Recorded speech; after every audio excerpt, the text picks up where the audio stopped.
미카엘과 그의 사제들 교회 176번째 설교를 시작하겠습니다. 이 설교는 일주일에 약 1회가 주어지며 하나님의 말씀을 깨달아 다른 사람에게 전할 때 제대로 전하는 것을 목표로 하고 있습니다.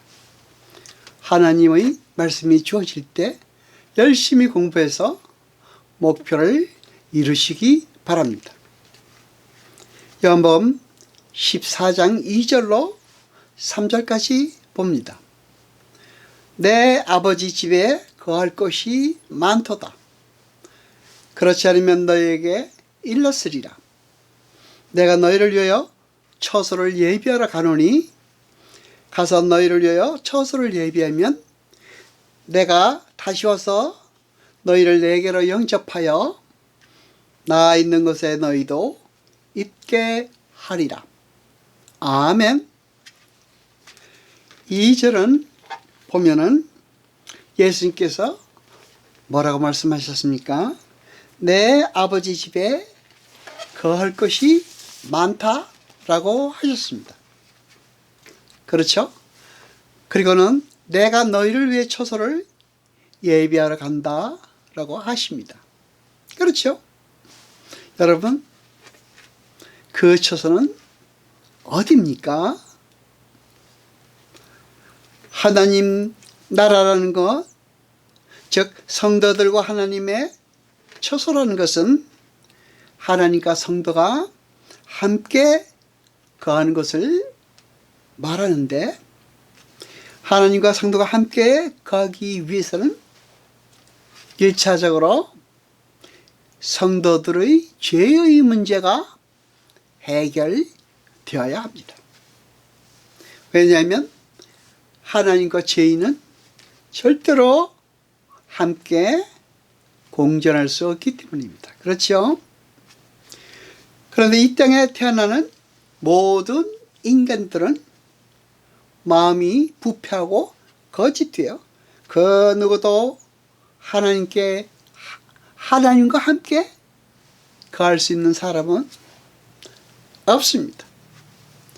그 더러운 죄인들의 마음을 깨끗이 씻어 하나님이 거하실 수 있는 청결한 마음으로 만들어내서 하나님과 하나님 백성들이 함께 거할 수 있도록 하는 것이 바로 여러분이 다 잘 알고 계시는 예수님의 처소 예비인 것입니다. 하나님 나라는 공간적이며 장소적 개념으로 이해해서는 안 됩니다. 하나님 나라는 고정되어 있는 것으로 이해하면 안 되는 것입니다. 하나님 나라는 통치적 개념으로 이해해야 할 것입니다. 하나님의 통치가 있고 그 통치에 순복하는 하나님 백성이 있는 것이 바로 하나님 나라인 것입니다. 여러분, 예수님께서는 죽고 나서 천국에 가라라고 말씀하신 적이 없습니다. 예수님은 언제나 천국이 지금 너희 가운데 있다 라고 말씀하셨습니다. 그리고 지금 천국이 너희에게 임했다 라고 말씀하셨습니다. 여러분, 성경에서 재림이라고 번역된 단어 파루지아는 안 보이던 것이 나타났다라는 의미입니다. 하늘로부터 구름을 타고 내려온다는 말이 아닙니다. 주님은 이미 그리스도의 영, 성령으로 우리 안에 들어와 계시고 그 주님이 가시적으로 나타나는 때를 재림의 때라고 하는 것입니다.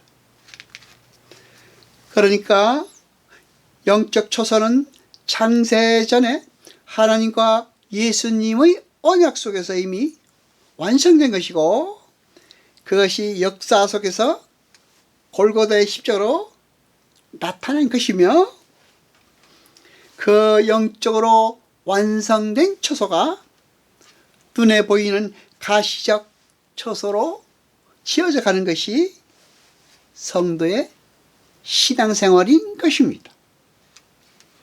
하나님께서 모든 만물을 창조하시고 안식하셨다는 것은 모든 만물이 하나님의 작정과 섭리하에서 잘 지어지고 하나님의 뜻에 맞게 잘 움직이고 있다는 바로 그 상태를 말하는 것입니다. 그것은 천지 만물이 하나님의 말씀에 온전히 순종하고 그분께 항복하여 있는 상태를 말하기도 하는 것입니다. 우리는 그것을 무엇이라고 부릅니까? 우리는 그것을 예배라 부릅니다. 하나님만이 참 가치이시며 하나님만이 영광의 주인임을 모든 만물이 인정하고 그 앞에 순종하고 의존하는 것입니다. 그것을 무엇이라고 합니까? 그렇습니다. 그것을 예배라고 합니다. 그리고 그렇게 모든 피조물들이 하나님의 뜻과 합일한 상태에서 하나님께 순종하고 있는 상태를 연합이라고 합니다. 그 연합이란 말은 다른 말로 상호대주라 할 수 있습니다. 그것은 신과 신, 신과 인간 사이에서만 일어날 수 있는 현상인 것입니다. 우리는 창세기에 나오는 그 하나님의 안식, 하나님의 거처 삼으심, 하나님의 처소 삼으심으로 해석할 수도 있습니다. 안식이 거주의 개념입니다. 상호 거주가 될 때 그 상태를 연합이라고 하고, 그 연합의 상태에서 쌍방의 뜻이 하나가 되며 거기서 예배가 나오고 거기에서 참된 안식이 나오는 것입니다. 신명기 33장 27절을 봅니다. 영원하신 하나님이 너희 처소가 되시니 그 영원하신 팔이 네 아래 있도다. 그가 네 앞에서 대적을 쫓으시며 멸하라 하시도다. 아멘. 그러니까 하나님께서 우리에게 처소를 예비하여 주신다는 것은 하나님께서 하나님 자신을 우리에게 주신다는 말인 것입니다. 뿐만 아니라 하나님은 우리를 당신의 처소로 삼으시겠다는 말인 것입니다. 시편 90편 1절을 봅니다. 주여 주는 대대의 우리의 거처가 되셨나이다. 아멘. 시편 91편 9절을 봅니다. 네가 말하기를 여호와는 나의 피난처시다 하고 지존자로 거처를 삼았으므로 아멘. 그러니까 주님께서 우리를 위해 처소를 예비하신다는 것은 우리를 당신 안으로 끌어들여, 다른 말로 우리 안으로 들어오셔서 우리를 신의 성품에 참여한 자로 성숙시키시고 결국에는 완성시키는 것을 말하는 것입니다. 성전은 하나님께서 지으셔서 우리에게 주시는 것이지 인간이 지어서 하나님께 바치는 것이 아닙니다. 하나님은 바로 그 백성 안에 거하시겠다는 말인 것입니다. 그리고 그들에게 자신을 처소로 제공하시겠다는 말입니다. 이것이 바로 주님이 예비하시는 처소의 내용입니다. 여러분, 그러므로 우리는 이미 하나님 나라에 들어가 있는 사람들입니다.